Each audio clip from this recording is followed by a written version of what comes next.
Et avec Léa Salamé, nous recevons ce matin un ingénieur, professeur à l'école des mines, président du think tank The Shift Project.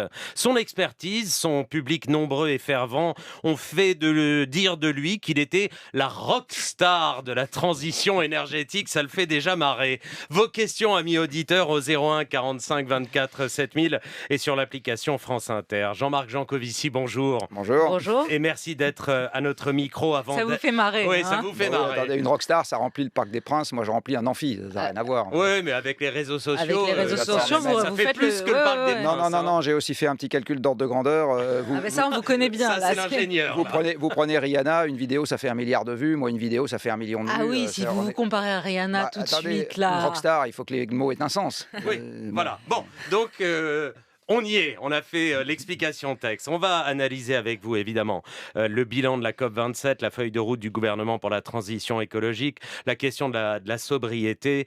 Mais un mot. Tiens, sur nous et vous, pour commencer, nous les journalistes, vous avez longtemps pesté contre les médias en disant que sur tous ces sujets, on n'était pas au niveau. Maintenant, on ne peut plus allumer sa télé ou sa radio, ouvrir un journal sans vous voir. Alors, qu'est-ce qui s'est passé? Qu'est-ce qui s'est passé, Jean-Marc Jancovici? Est-ce que vous avez pris votre bâton de pèlerin ou est-ce que vous On est estimez... moins cons. Voilà, qu'on est moins con et que la prise de conscience a progressé tout de même dans les médias et que le traitement de ces sujets-là est aujourd'hui tout de même de meilleure qualité et aussi de plus grande ampleur. Alors, on peut très bien être en progression tout en n'étant pas encore là où on devrait être. Ouais, Les ça, c'est le prof. Les deux sont pas possibles. Donc, c'est clair, oui, les médias ont quand même bougé par rapport à il y a 10 ans, ça c'est très clair. Mais par contre, il y a énormément de choses qui se passent dans les médias et entre être invité quelque part et avoir partout et tout le temps un traitement de l'information qui soit satisfaisant, il y a une différence. Et puis par ailleurs, je considère pas que le fait qu'on m'invite comme étant le thermomètre majeur du fait que les médias racontent des bêtises ou pas de bêtises.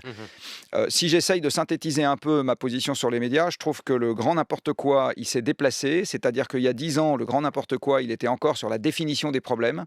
Alors aujourd'hui, il y a un problème qui reste encore très mal défini dans les médias, c'est le problème qu'on a coutume d'appeler sous le nom peak oil, c'est-à-dire la limitation géologique, et non pas pour des raisons climatiques, de l'approvisionnement en pétrole et en gaz. Ça, c'est encore quelque chose qui passe totalement sous l'écran radar. C'est-à-dire, qu'est-ce qu'on comprend pas sur ça, par Vous n'en exemple? parlez pas. Il faut quand même savoir qu'en 2018, l'Agence internationale de l'énergie a dit que la production mondiale de pétrole dit conventionnel, c'est-à-dire tout ce qui n'est pas le pétrole de schiste et les sables bitumineux, était passé par un maximum en 2008, que depuis ça déclinait et que c'était le déclin terminal, c'était irrémédiable. J'en ai entendu parler nulle part dans les médias. Enfin, sauf quand vous êtes venu parler de votre bande dessinée ici. Oui, d'accord, mais je fais la petite parenthèse. Nulle dans part ce que sauf vous dites. Epsilon, mais je veux dire, ma présence ici n'est pas l'ensemble des médias, et Bien heureusement. sûr, bien sûr.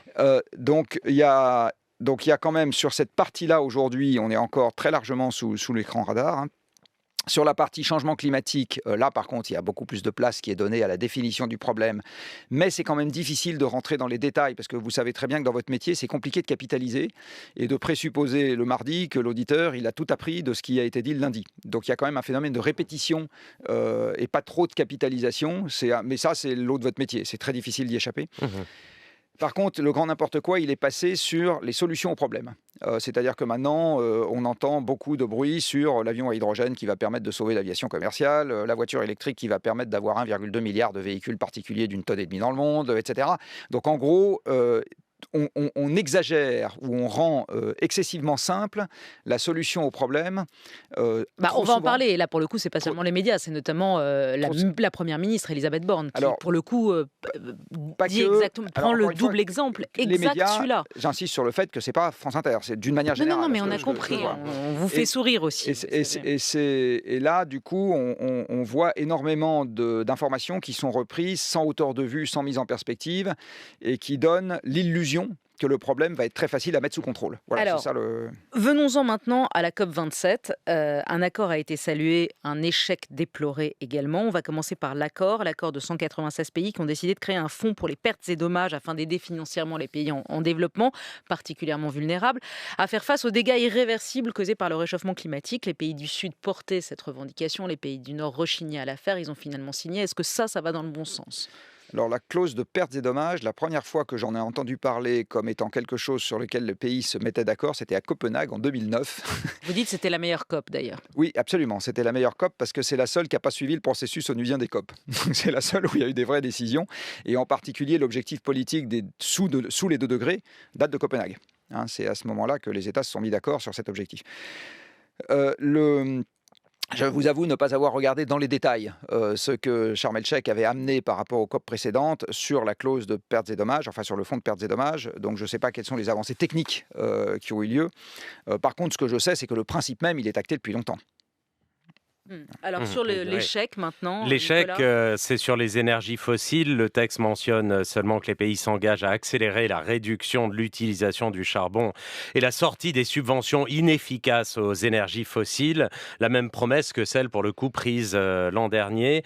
Le pétrole, le gaz ne sont pas évoqués. Là, c'est un échec à vos yeux. En 2022, j'ajoute, on ne peut pas dire qu'on ne sait pas là. Hein. Non, mais alors par contre, en 2022, le processus d'une COP reste le même qu'en 2000. C'est-à-dire qu'il faut savoir que les COP, il y en a depuis 1995. Hein, et le fonctionnement même d'une COP fait que ça ne peut pas contraindre de l'extérieur des pays qui ne voudraient pas de l'intérieur avancer sur le sujet. Parce qu'une COP, c'est régi par des processus onusiens. Et dans le cadre des Nations Unies, sauf ce qui se décide au Conseil de sécurité, mais pour le moment, le changement climatique n'en fait pas partie, tout le reste se décide à l'unanimité par consensus. Donc, un parallèle que je prends souvent pour désigner ce qui se passe dans une COP, c'est imaginons que vous ayez un immeuble dans lequel vous avez 200 copropriétaires. Chaque copropriétaire dispose d'une voie, qu'il ait le penthouse du dernier étage ou un placard à balai au sous-sol. Vous avez un énorme dégât des eaux qui suppose de tout refaire dans l'immeuble. Chaque copropriétaire doit payer par contre au prorata de sa surface.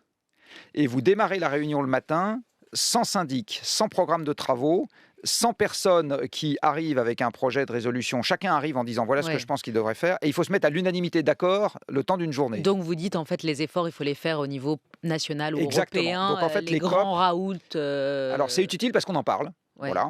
Donc ça sert à en parler. Il ne faut rien en attendre d'autre, de mon point de vue, sauf un peu de lissage éventuellement entre pays qui sont déjà d'accord pour avancer de façon importante. Jean-Marc Jancovici, aujourd'hui les pays occidentaux et leurs gouvernements ont peur de manquer d'énergie. Vous le savez, pour se chauffer, on parle de coupures d'électricité peut-être en janvier en France.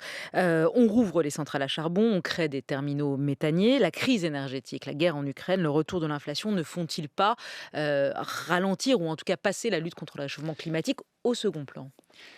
Alors, ça va un peu servir la lutte contre le changement climatique, cette affaire-là, parce que si on manque de gaz, on émet moins de CO2, et si on manque de pétrole, on émet moins de CO2, par la force des choses. Et en fait, ça reboucle avec ce que je disais tout à l'heure sur l'approvisionnement qui est limité par la géologie. C'est évident que les émissions de CO2 ne peuvent pas croître indéfiniment, ça n'existe pas sur une planète finie, elles ne peuvent même pas rester indéfiniment constantes, ça n'existe pas plus sur une planète finie. Donc la seule question, c'est de savoir qu'est-ce qui les fera baisser un jour. Est-ce que c'est notre volonté ou est-ce que c'est des événements externes, comme ceux que vous venez d'évoquer, ou d'autres? On peut avoir, comme dans Don't Look Up, une météorite, on peut avoir une pandémie, on peut avoir un effondrement économique, on peut avoir enfin tout un tas de trucs. Et si c'est pas l'un, ça sera l'autre. Et là, on est en train d'expérimenter un peu, malheureusement, l'autre. Il faut bien voir que Poutine, en fait, il ne fait qu'accélérer l'histoire. Je le redis, la production mondiale de pétrole conventionnel, le pic, c'était 2008. Et la production mondiale de pétrole, tout compris, y compris le pétrole de schiste et les sables bitumineux, il est possible que ça ait été 2018. C'est un peu trop tôt pour le dire maintenant, mais il est possible que ça ait été 2018. Donc, de toute façon, on va devoir faire avec moins. Et on a tellement perdu de temps à ne pas comprendre qu'on allait de toute façon faire avec moins, qu'au moment où on est surpris par le moins involontaire qui arrive, à ce moment, on répond dans le désordre. Donc effectivement, on se dit, tiens, et on va avoir un problème avec le système électrique. Oui, mais enfin, ces trucs-là, ça se gère avec des décennies d'anticipation. On va avoir un problème avec le système de transport. Mais enfin, on est passé de 2 à 40 millions de véhicules particuliers entre 1945 et aujourd'hui. Et un jour, on se dit, tiens, il va falloir qu'on change. Mais on ne va pas changer ça en une semaine. Donc en fait, c'est ça notre problème. C'est qu'on n'arrive pas à raisonner sur les bons horizons de temps. Pour plein de raisons. Et donc un jour, on se retrouve surpris. Léa, on disait un mot, venons-en à la France. La Première ministre Elisabeth Borne a présenté la semaine dernière sa stratégie en matière de politique énergétique. Elle a décliné 3 leviers. Sobriété, parce que la meilleure énergie, c'est celle qu'on ne consomme pas. Une production décarbonée grâce au nucléaire et aux renouvelables. Et enfin, l'innovation avec l'hydrogène. Que pensez-vous de cette feuille de route? Est-ce que les bons mots sont là? Alors les bons mots saut-là, sauf que quand il s'agit de passer aux actes, les bons actes ne sont pas nécessairement là. Je vais donner un exemple de sobriété, qui est un exemple qui ne porte pas sur l'essentiel de la consommation de pétrole dans ce pays, mais qui est le 110 sur autoroute. Alors, justement. Sauf à ce que j'ai été très mal informé, je comprends que notre Première ministre n'y est pas très favorable. Non, elle a dit non. Or, c'est une mesure de sobriété. Et non seulement c'est une mesure de sobriété, mais c'est une mesure de sobriété à laquelle, sauf à ce que je sois également très mal informé, la majorité de la population est désormais favorable. Donc je ne comprends pas ce qu'elle fait. Je vais vous donner un autre exemple sur les mesures de sobriété. Il y a un sujet sur la température dans les logements. Alors ça, en fait, ça fait depuis les chocs pétroliers qu'on a normalement une obligation réglementaire en France de limiter la température à 19 degrés. Vous avez énormément de bâtiments dans lesquels ce n'est pas le cas. Bon, certes, c'est une mesure de sobriété, on peut dire c'est pas très sympathique parce que il faut, mais enfin, bon, 19 degrés, c'est quand même pas la mort. Vous chauffez à 19 degrés depuis toujours chez vous? Probablement un peu moins. Ah ouais. Vous caillez. Bah, je mets un pull. Ouais. Un col roulé? Un col roulé, je mange des soupes. Non, je plaisante. Donc voilà, donc la question de la sobriété, c'est que pour que ce soit efficace, il ne faut pas que ça reste un mot. À un moment, il faut parler mesures concrètes et il faut parler impact quantifié des mesures concrètes. Mais quand même, quand vous regardez les chiffres de RTE qui montrent que la tendance est à la baisse de la consommation le dernier mois, il y a quand même une prise de conscience et des actes aussi. Le RTE dit que la consommation d'électricité a baissé de 6,5% de moyenne par rapport à la période 2014-2019. Vous saluez quand même ça? Alors, est-ce que RTE précise si c'est pour des raisons climatiques, parce qu'on a eu un mois d'octobre extrêmement doux et un début novembre extrêmement doux, ou pas? Parce que ça peut être la première raison. Je vous avoue ne pas avoir regardé cette déclaration, mais la première chose à laquelle je pense, c'est ça. Elisabeth Borne a déclaré par ailleurs que la transition énergétique va de pair avec la croissance et la création d'emplois. Elle va accompagner la réindustrialisation et permettre l'émergence de secteurs et de filières d'avenir. Transition énergétique et croissance verte, vous êtes d'accord ou c'est un mythe? Je pense que c'est un mythe. Alors, Elisabeth Borne, elle fait un métier, comme tous les politiques, qui consiste à dire que tout est sous contrôle. Donc, tout est sous contrôle, ça veut dire qu'on va à la fois avoir la croissance économique. Parce que, qu'est-ce que ça veut dire pour l'État, pas de croissance économique? Ça veut dire des recettes fiscales qui baissent, hein, et ça veut dire le spectre du chômage. Bon. Donc en fait, sur le fond, c'est pas tellement la croissance, c'est le fait que chômage et pas de recettes, ça c'est quelque chose pour lequel l'État n'est pas prêt parce qu'il n'y a pas de plan B pour ce genre de situation. Quand on regarde ce qui a fait la croissance économique des 2 derniers siècles, c'est essentiellement l'ère des machines, donc l'ère de l'énergie. En fait, l'énergie renouvelable, c'était la totalité de l'énergie qu'on utilisait il y a 2 siècles et demi, et la civilisation industrielle a consisté à sortir des énergies renouvelables, et pas du tout à y rentrer. Et là, on y retourne, aux énergies renouvelables. Alors oui, mais est-ce qu'on va garder la civilisation industrielle? Ce dont on a fait la preuve pour parler des énergies renouvelables, en particulier de l'éolien et du solaire, parce qu'en général, c'est ça qu'on a en tête quand on parle d'énergie renouvelable. Ce dont on a fait la preuve sur les 20 dernières années, c'est qu'on savait fabriquer plus d'éoliennes et de panneaux solaires dans un monde qui, par ailleurs, a doublé sa consommation de charbon et a augmenté de 50% sa consommation d'énergie fossile. Donc, en fait, dans un monde mondialisé où c'est très facile de mettre en France le résultat de l'exploitation des mines ailleurs, de la pétrochimie ailleurs et des porte-conteneurs partout dans le monde, on a fait la démonstration que dans ce contexte-là, on savait installer des éoliennes et des panneaux solaires. Mais est-ce qu'on saura toujours le faire dans un contexte dans lequel il n'y a plus de mondialisation, plus de porte-conteneurs et plus de camions? Pas sûr. Donc, on voit bien que les énergies renouvelables, il y a 3 siècles, ce n'est pas les machines technologiques qu'on utilise aujourd'hui. Ça n'a rien à voir. Jean-Marc Jancovici, il y a les renouvelables et il y a le nucléaire. La France se félicitait sur le nucléaire. C'était notre grande fierté. On était indépendant, on était souverain grâce au nucléaire. Et aujourd'hui, et Dominique Seux le rappelait dans son édito tout à l'heure, seuls 32 des 56 réacteurs nucléaires français fonctionnent. Qu'est-ce qui s'est passé sur le nucléaire? C'est un problème de moyens, c'est un problème chez EDF, c'est un problème de volonté politique. Comment on se retrouve aujourd'hui avec cette crise où on a 32 réacteurs seulement qui marchent sur 56? Quand vous dites qu'on s'est félicité sur le nucléaire dans ce pays, c'est oublier un peu vite que sur cette antenne et quelques autres du même groupe, on n'a pas vraiment dit du bien du nucléaire pendant assez longtemps. Donc non, on ne s'est pas vraiment félicité du nucléaire. En fait, la coloration dans le débat public sur le nucléaire ces 20 dernières années s'est baladée plutôt quelque part entre bon, on en a mais il ne faut pas le dire trop fort, jusqu'à ça serait quand même bien qu'on n'en ait pas. Mais alors justement, pourquoi on se retrouve aujourd'hui avec tous ces réacteurs qui sont en panne, qu'est-ce qui se passe, quoi? Est-ce que ça vous inquiète? Alors non, ça ne m'inquiète pas spécialement, parce que en fait, il n'y a pas que des réacteurs en panne, il y a également des réacteurs qui ont été en décalage de maintenance, parce qu'on est dans la suite du Covid, où il y a eu, à cause du Covid, des perturbations dans la possibilité de maintien des réacteurs et une diminution de leur production. Donc il y a aussi de l'uranium qui est resté, enfin des assemblages qui sont restés plus longtemps dans les réacteurs parce qu'il n'était pas question de les sortir avant que tout l'uranium ait été consommé. Après, il y a également eu le défaut de la corrosion sous contrainte. Voilà, ça c'est une mauvaise surprise. C'est pas un truc très grave sur le fond. Simplement, ça immobilise les réacteurs le temps qu'on fasse la réparation. C'est ça le sujet. Est-ce que dans ce pays, on s'est donné toutes les chances, j'ai envie de dire, d'avoir un nucléaire qui fonctionne bien? Non. On ne s'est pas donné toutes les chances parce que quand vous avez un actionnaire, c'est-à-dire le pouvoir politique, qui dit du mal publiquement, assez souvent, de ce que fait l'opérateur dont il a la charge, vous vous retrouvez à l'intérieur de l'opérateur avec des situations qui sont un peu compliquées et dans la filière avec des situations un peu compliquées. Imaginons que vous soyez un chaudronnier travaillant pour la filière nucléaire. Oui, Léa Salamé Incorporated. Et donc, vous entendez le pouvoir politique dire quand même le nucléaire, c'est pas terrible, on va arrêter. Vous avez envie, vous, de continuer à vendre à cette filière. Vous dites, c'est un secteur où je suis sûr de garder mes clients, etc. Donc pour vous, ça a été le discours politique. Il y a contribué. Je ne dis pas que c'est la seule raison, mais je dis que fatalement, il y a contribué, bien sûr. Les décisions de fermer 14 réacteurs, de fermer Fessenheim, oui, enfin, même si on ne va pas le faire, le discours là-dessus est quelque chose qui crée de l'incertitude. Et quand vous créez de l'incertitude dans une filière économique de long terme, en général, ça n'améliore pas les choses. Allez, beaucoup de questions au standard. On y va tout de suite. Stéphane, bonjour. Bonjour. Vous nous dites faire partie d'Extinction Rébellion. On vous écoute. Bah oui, on a un petit groupe dans les Hautes-Alpes, comme ça se multiplie un peu de partout. Alors, il n'y a pas qu'Extinction Rébellion, il y a plein de groupes qui se soulèvent. Parce que ça fait trop longtemps qu'on parle, il ne se passe rien. Donc à un moment, il faut mettre un peu les mains dans le cambouis et il faut un peu aller dans l'action un peu radicale. Alors, quelle est votre question? Par ailleurs, la question, c'était qu'en pensait M. Jancovici. Il y a un groupe qui s'appelle Scientifiques en Rébellion. Ils sont de plus en plus nombreux à se poser les bonnes questions, me semble-t-il, puisque depuis 1974 et René Dumont, on sait très bien qu'on continue dans la même direction, mais rien ne change.